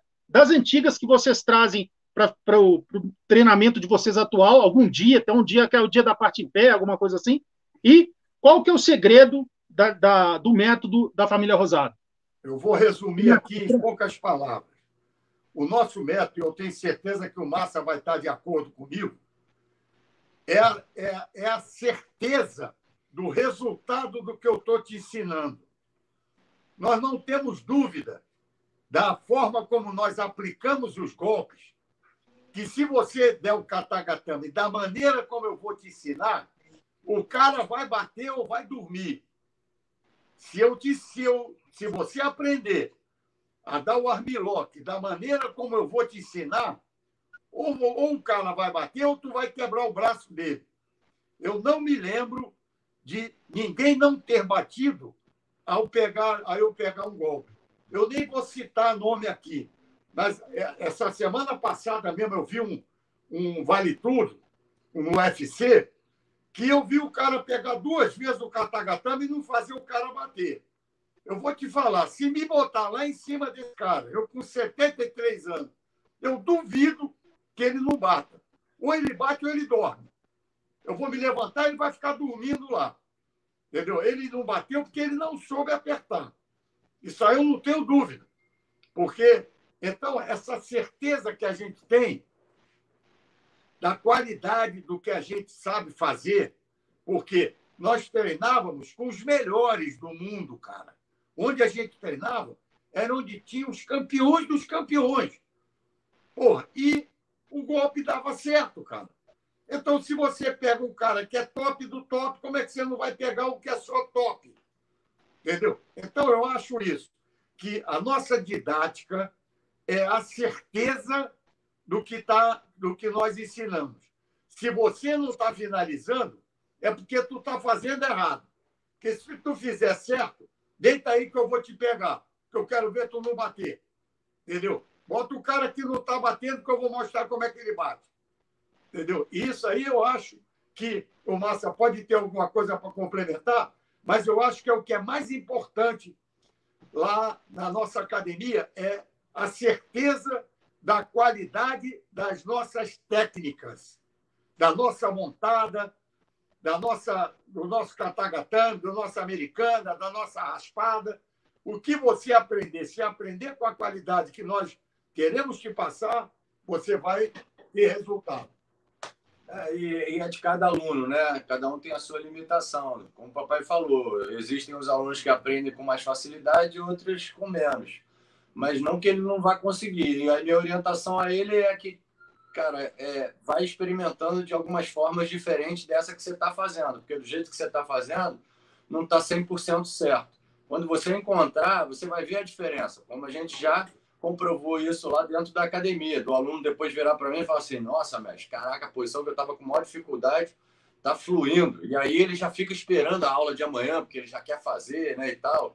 Então, essa virada de chave não é por insegurança nossa. A gente tem total segurança de que essa posição funciona. Agora, se você não está fazendo, é algum detalhe que está faltando para você. E se você só vai conseguir encontrar ele praticando. Então, não adianta você chegar aqui e querer ficar treinando.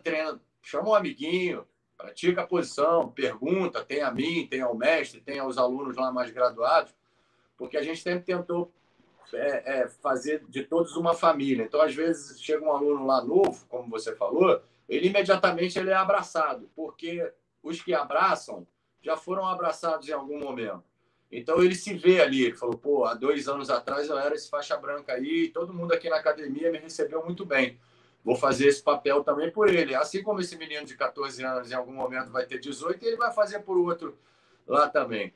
E respondendo essa sua pergunta, a gente não gosta de treinar de joelho lá na academia. Eu vou te explicar por quê. Na nossa concepção, treinar de joelho não faz parte da luta jiu-jitsu. Por quê? Eu não fico de joelho com ninguém na minha frente. Ou eu vou ficar em pé, ou eu vou puxar ele para a guarda, ou eu vou botar ele para baixo. E quando se treina de joelho, você passa, às vezes, 2, 3 minutos num treino de 6 minutos para definir quem vai passar, quem vai defender. Então, você já perdeu aí 30% da luta só para definir. Então, a gente já começa lá, ou passando, ou defendendo, ou em pé.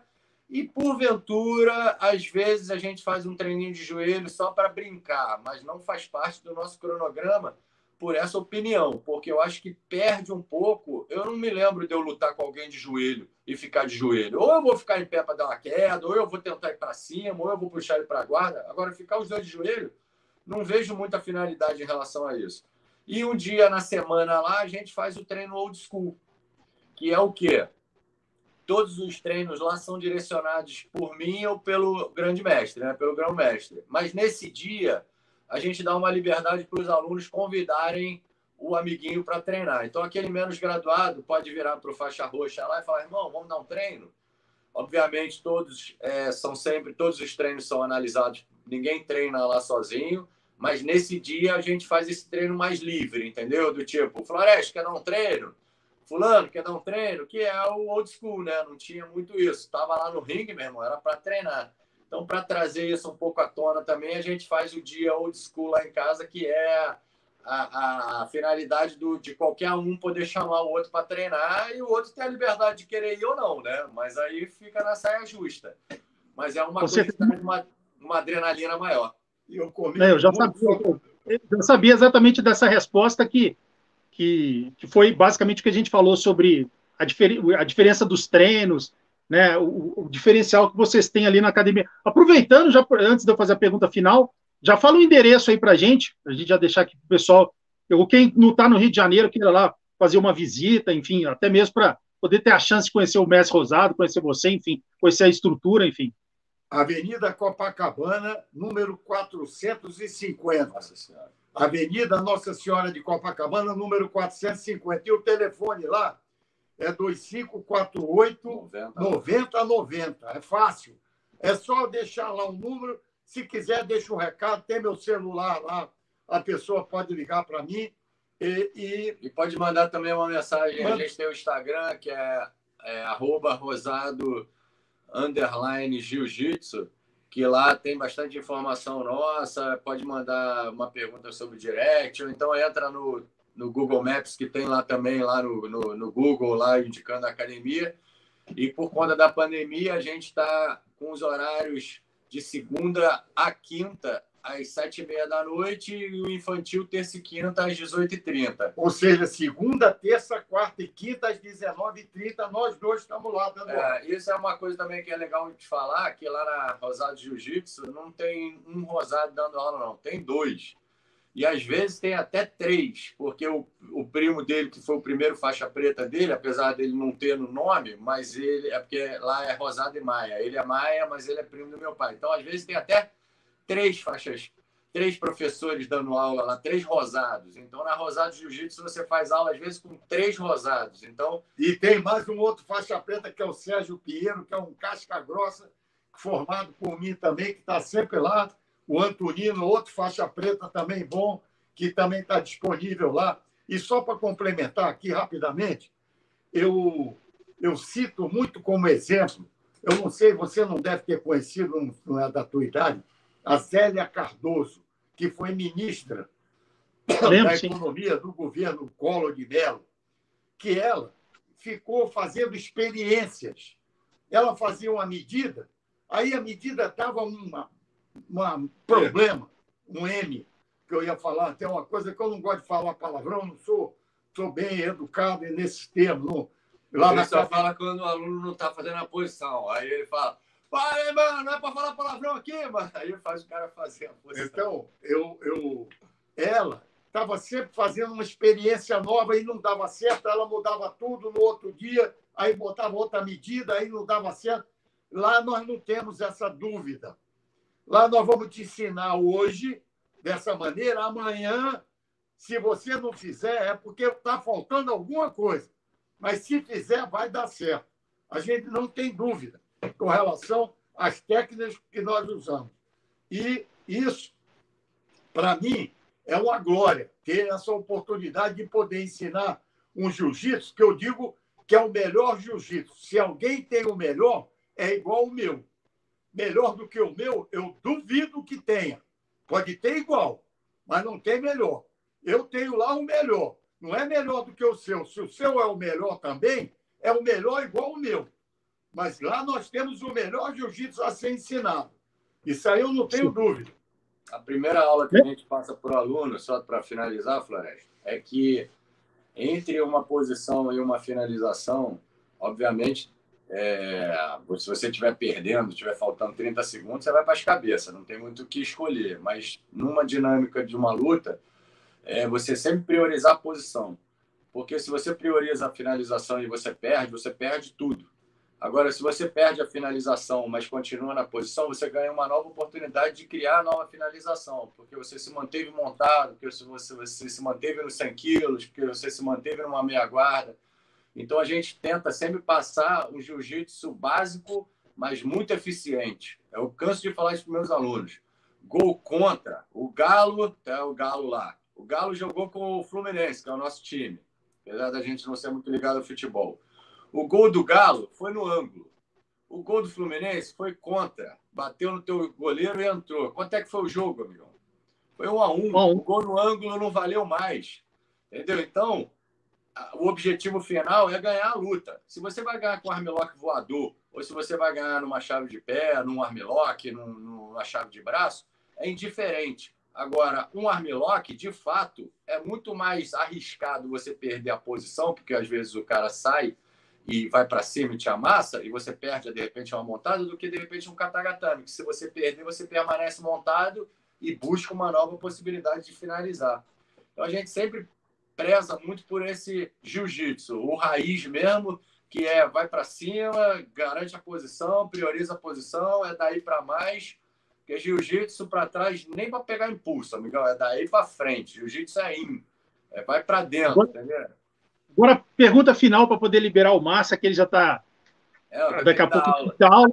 Mas essa ela é uma pergunta que alguns ficam emocionados, inclusive entrevistei o mestre Marcelo Playmobil semana passada, ele ficou bem, chorou, já entrevistei o Pinduca, ficou emocionado também. Isso o pessoal sempre fala, pô, você tem que fazer essa pergunta para o grande mestre Rosado, porque, né, quando a gente pensa no Carson, em amizade, um dos primeiros nomes que vem na cabeça é do grande mestre Rosado. Então, a pergunta já fiz para todo mundo da Carson, que você sabe que eu já entrevistei quase todos ali desde a primeira geração, mas eu não fiz essa pergunta para vocês dois. A pergunta é, vamos colocar hipoteticamente, já que a gente já falou sobre o mestre Jerônimo também, né? E vamos falar sobre o mestre Carson. Fizemos uma homenagem ao mestre Jerônimo no início, agora também aproveitar, homenagear o mestre Carson. Se Deus permitisse que o Carson aparecesse aí, vocês abrissem a porta, o Carson aparecesse aí na frente de vocês agora por 2 minutos. Mas ele fala, bichão, é 2 minutos só. Ele ia marcar no relógio, 2 minutos. Vocês poderiam fazer uma pergunta para ele, ou só dar um abraço e um beijo nele, ou perguntar para ele alguma coisa que vocês queriam ter falado e vocês não conseguiram falar, ou uma pergunta, enfim.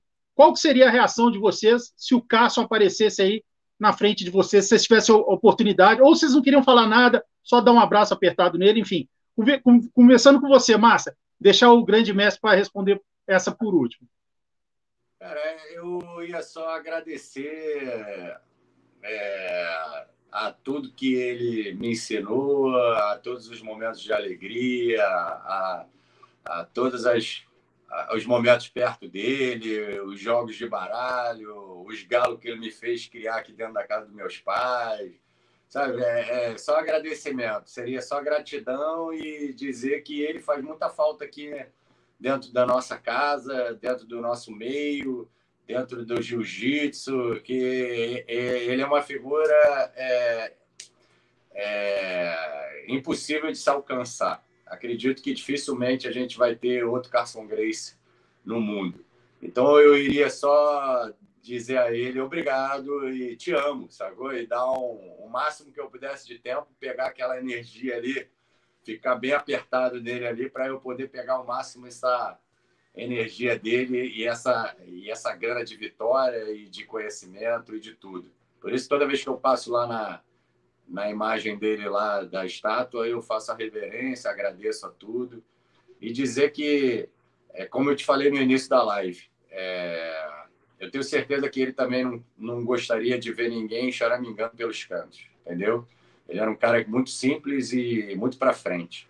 Então, ele queria que todo mundo continuasse treinando, continuasse levando a bandeira do jiu-jitsu para frente, como todos os pupilos dele fazem até hoje. E gratidão a todos os momentos ao lado dele. E ficar o mais próximo de tempo e perguntar, né? Quantos atletas ele já formou lá no céu?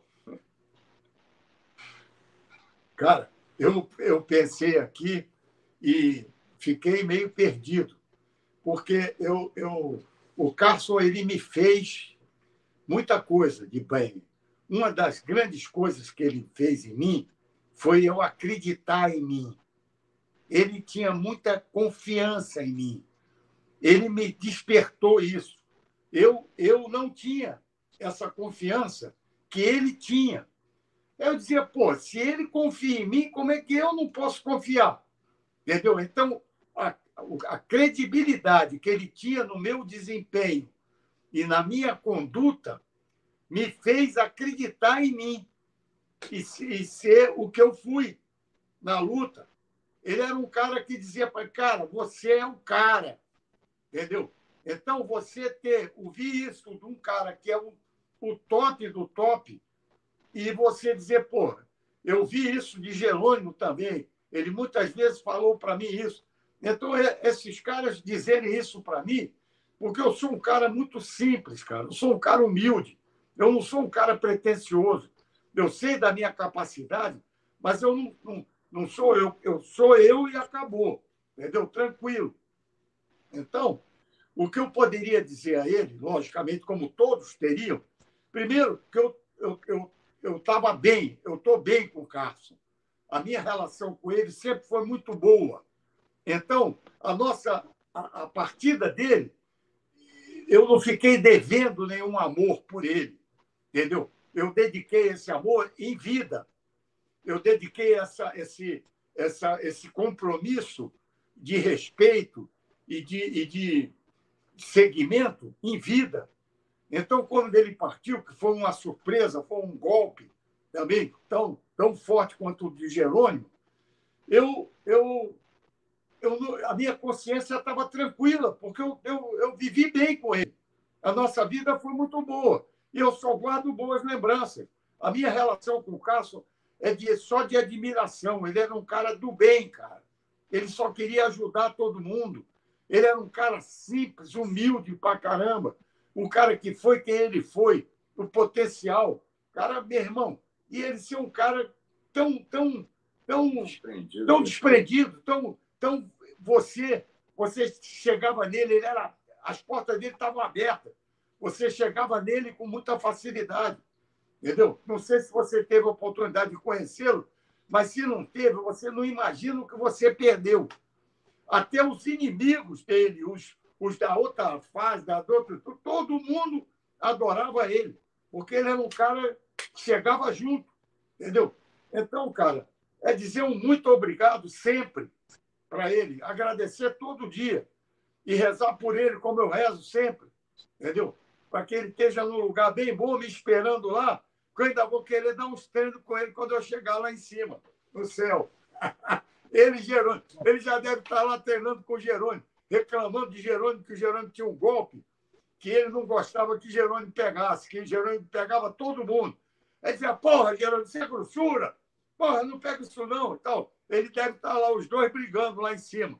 Ele reclamando de Jerônimo, que o Jerônimo pegando os caras lá em cima, os anjinhos todos lá. Deixa eu contar a história rápida aqui, que eu gosto de contar essa história que é reverente a isso que ele está falando. O papai lutou um campeonato, até que tem uma foto que é o Horion que está apitando essa luta que eu vou contar agora, e ele foi para a final, mas antigamente os campeonatos eram um final de semana e a final era no outro final de semana. E aí ele, num treino na academia nessa semana, ele foi para a final e ele lesionou o ombro. E o médico falou assim, ô Rosado, se eu assoprar do teu ombro, o teu ligamento vai romper. E aí ele foi para a competição, chegou lá no Carson e falou, Carson, o negócio é o seguinte, eu rompi o ligamento aqui do ombro, tá? Por um fio. E eu não estou podendo mexer o braço. Aí ele falou assim, você já falou para alguém isso? Ele falou, não. Ele falou, então não fala para ninguém. Então acredita que ele finalizou o cara em pé? O cara não quis ir para o chão com ele, ele disse, não vai para o chão com o Rosado. Aí ele enfiou a mão na gola, pegou o ombro ferrado, jogou por cima da cabeça do cara, trouxe para o peito, apertou, o cara bateu em pé. Não, você quer saber? Ele falou para mim, você não contou isso para ninguém, não conta não, porque tu vai ganhar.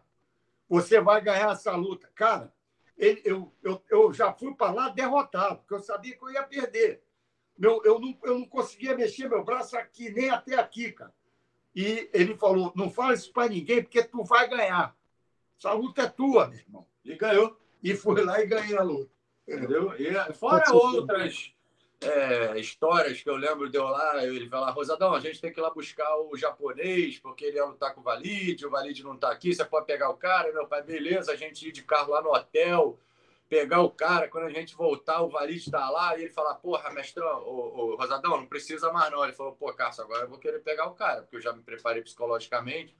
Ele, não, beleza, então deixa o Valide pegar primeiro, depois tu pega. Aí, uma das trilhões de situações em que a gente passou com ele, como o papai falou, a gente soube aproveitar ele muito bem quando a gente tinha a oportunidade. Eu até brinco que ele seguiu a amizade dele com o Bufara, que é um grande personagem lá em Teresópolis, ajuda a maior galera. Ele chegou aqui de Chicago, ligou para ele e falou assim: Rosadão, estou no Rio, vamos lá para casa do Bufara. Meu pai não conhecia o Bufara, não sabia ainda nessa época quem era. Deu o endereço, aí papai falou: pô, vocês querem ir? Eu falei: não, pai, não vou poder ir, então eu vou com a tua mãe. Chegou lá, Floresta. O Carson não foi, brother. O Carson não foi, papai ficou lá, Hoje ele é super amigo do Bufara, iniciaram uma amizade aí, mas ele sabia que os dois iriam se dar tão bem, e o Carson era assim, né? Vamos encerrar no meio do caminho, ele resolveu ir pro Barra Grill, levou 25 lutadores para lá e esqueceu, Rosadão, desculpa e tal. Não, ele teve um problema qualquer em Friburgo, não sei o que ele não pôde ir. Aí mandou uma mensagem, falou: Bufara, o Rosado tá indo aí, recebe ele aí. Hoje o Bufara é um dos meus melhores amigos. Porra, eu tô sempre lá na casa dele, o cara, você deve conhecer ele de nome, e vale a pena um dia você fazer uma live com ele. Ele é um cara muito respeitado aí lá de Teresópolis, ele ajudou uma galera. Faixa preta de jiu-jitsu, ele é faixa preta de jiu-jitsu, karatê, de tudo, cara, meu irmão. Eu vou agitar essa parada aí, que é uma personalidade, uma persona muito boa. Vocês me ajudem. Essa pergunta foi a pergunta final, justamente, como o mestre Rosado mesmo falou, né? Que ele não, a amizade dele é um negócio, quase que referência, né? Quando a gente pensa assim, dos atletas que ele formou, que se fizer a lista assim, dos principais amigos, o nome Carlos Rosado vai ser o primeiro ali da lista, ou um dos primeiros. Então, assim, todo mundo sabe da lealdade, da amizade até o final. Então, assim, por isso que era importante o Rosadão ter essa... A gente ter... O que ele falaria para o Carlos? Né? Muita gente vai ficar curioso na hora e vai ficar emocionado também. E aí culminou com essa história aí da finalização em pé, que é uma coisa fantástica. E a gente está encerrando aqui agora, novamente, uma honra conversar com vocês dois. Acho que é a primeira vez que vocês dois estão fazendo uma live juntos, né? Uma honra aqui para o canal MMA Debate. E, novamente, essa live é dedicada ao mestre Jerônimo Rosado, que Deus o tenha. Ele, com certeza, está lá de cima aplaudindo vocês. E gostaria que cada um deixasse o seu recado final. E uma honra, novamente, para mim, ter a confiança e a amizade de vocês. Agradecer aí a oportunidade, dizer que acredito que tenha sido uma das mais legais que eu já fiz.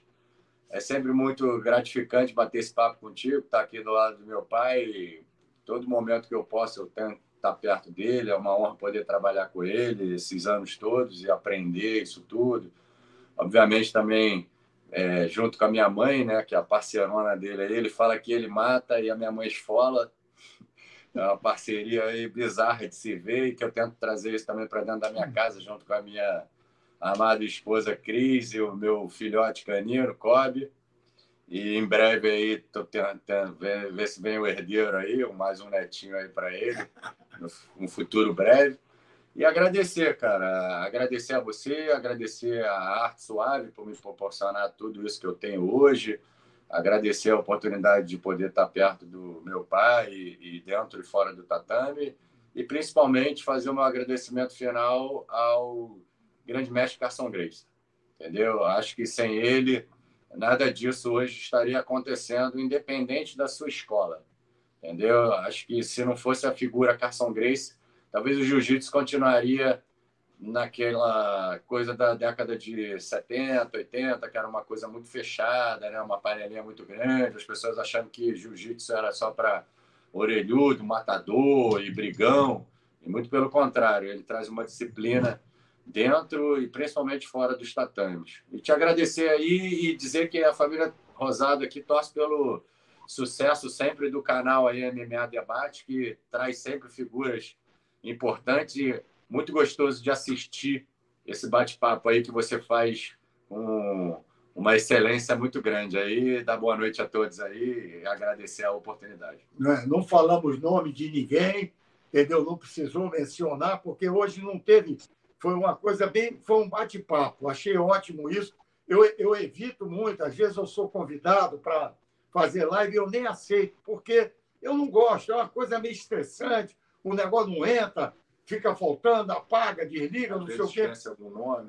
E às vezes você não fala o nome de alguém, o cara fica triste.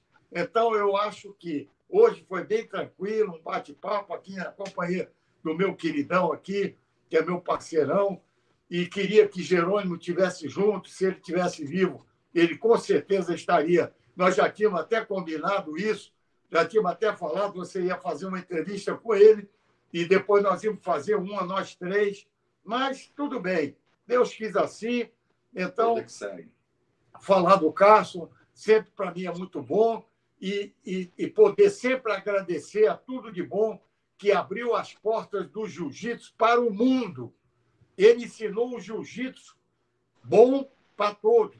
E aí obrigou a todo mundo a ensinar para todo mundo, porque senão o bicho ia pegar.